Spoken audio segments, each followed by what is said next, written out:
Her naşıda hemmimizni bir xiyalga taşlaydigan, meylimizni gül bağlarga başlaydigan, yürgili otuba, avazıda muğba bu yigit, Taş Muhammed Akif.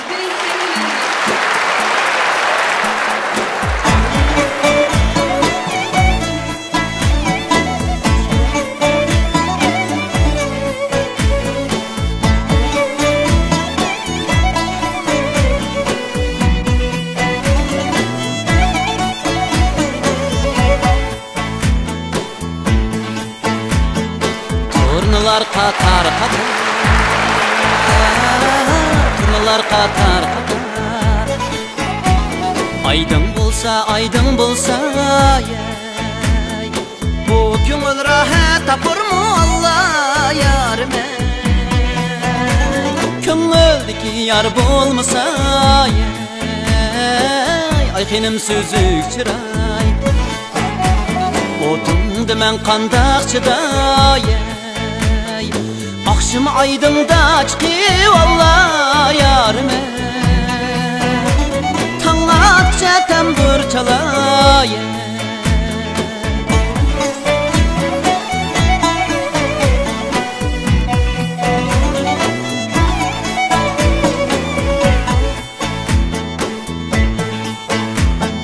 Men birip tamdın mara,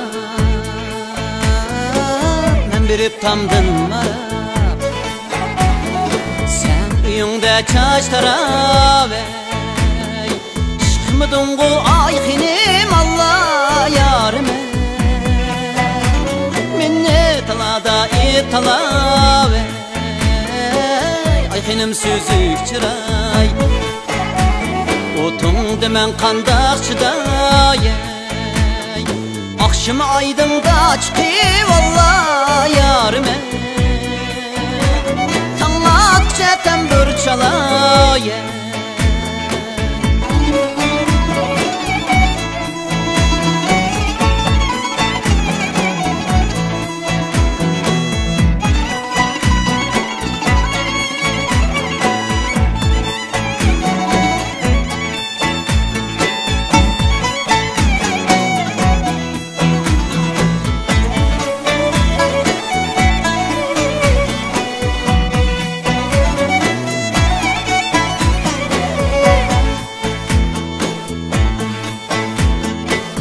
Gidermem başilip, men gidermem başilip. İki kolumga taşilip, amrığım yığlap kalır Allah yarime.